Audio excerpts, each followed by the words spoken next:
everyone, my name is Rebecca and I'm working with Laila, Haolin, and Ruheng, and we are EyEGonomics. So our objective is to develop a new solution that evaluates the effectiveness of teaching methods through human-machine interaction utilizing eye tracking and brainwave detecting technology, otherwise known as an EEG. This system allows instructors to tackle the uncertainty they may feel when providing learning materials, as well as allow them to identify how effectively their students are learning by pinpointing specific stimuli in visual learning materials. So EyEGonomics is a comprehensive system that provides instructors with reliable insight into their students' emotional experiences while viewing visually presented learning materials. For our literature review, this is the existing technologies. There have been many projects of a similar nature, such as the ones shown here. However, there are not any who focus largely on visual learning materials and how EEG and eye tracking data can be applied to readily access teachers and students.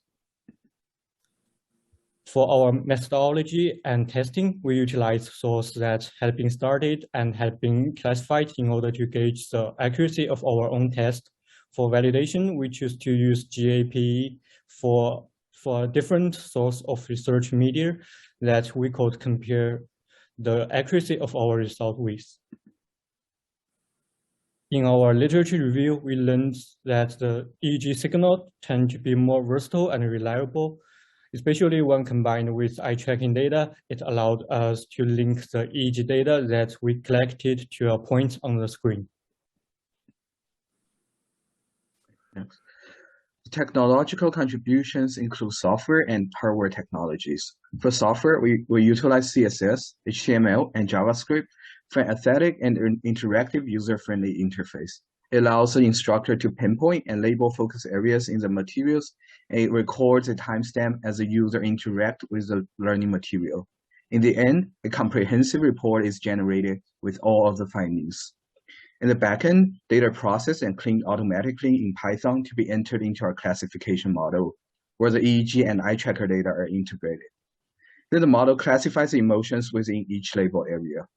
For hardware components, we're using a gaze point eye tracker to gather pupil dilation, fixation, and time elapse data.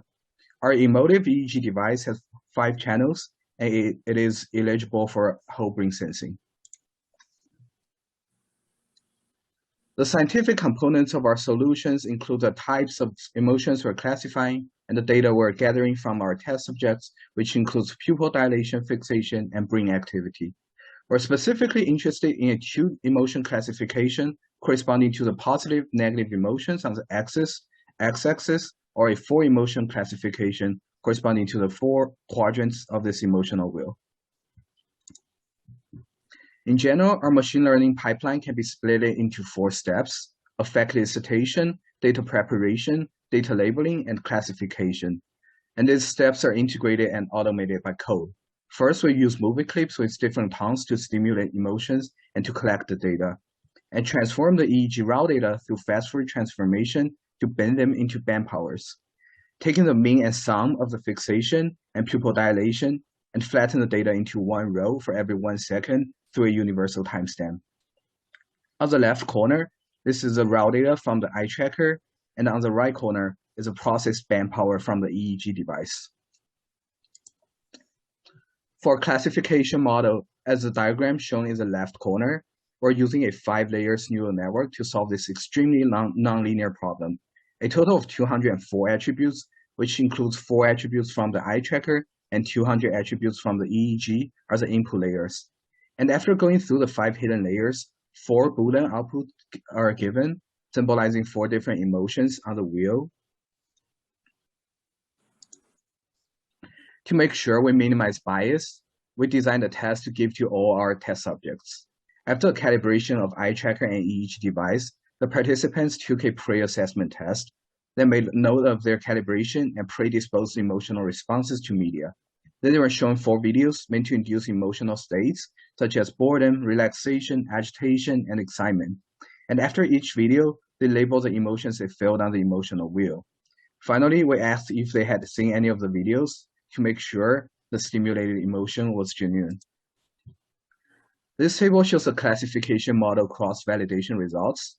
This table compares the accuracy of the model with only EEG data and with EEG and eye tracker data. The data from 8 participants are used for each random seat. 80% of the data are used for training and 20% for testing. And for four emotions classification, a 13% increase of accuracy after eye tracker is added, reaches a level of 72.43%. And on the 2 emotions classification, even though eye tracker did not improve the model, however, the accuracy are all above 80%. So now we will go through the final product demonstration step by step. First, we can see how it will look on the instructor's user interface. The program enables the instructor to select the areas where they want to classify the emotions, and they are able to upload multiple slides, images, or diagrams at the same time. As the test is being conducted, the timestamp of flicking through a set of slides or images is recorded by the program, and on the left, we can see that the program takes in the calibration values that will be determined in the next step. The second step is calibrating the devices separately while the student is wearing the EEG device and looking at the screen. On the left is the EEG calibration. The electrodes must be making good contact with the scalp and be wet by the EEG solution to read good quality EEG data.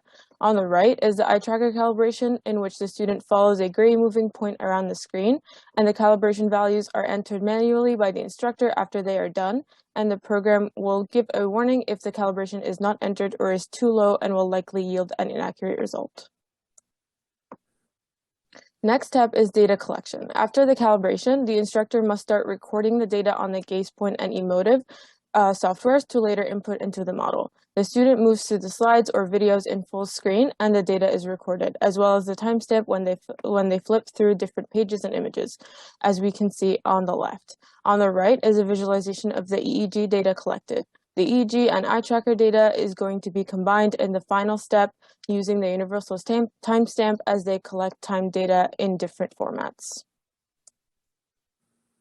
Finally, after the test is concluded and the recordings are stopped, the ZSV file outputs from the devices are used to classify the emotions within the labeled areas specified by the instructor in the beginning.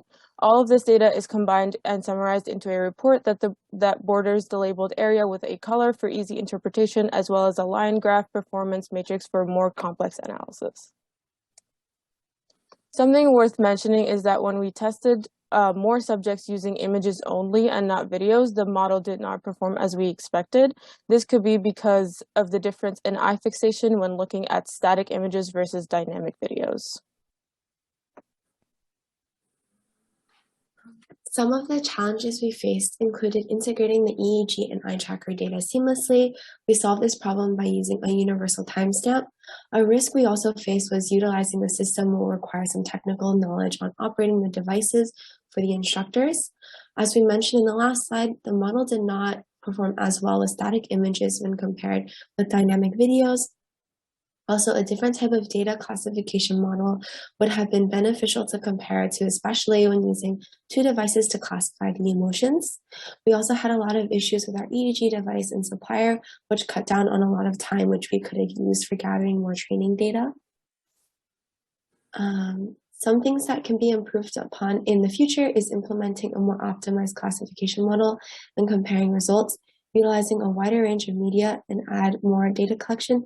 In conclusion, we achieved a classification accuracy as high as 84%, achieved automatic training, and a completed program ready to be used by instructors to gain valuable insight into the emotions their students are experiencing when they view their visual learning materials. Thank you for listening, and does anyone have any questions?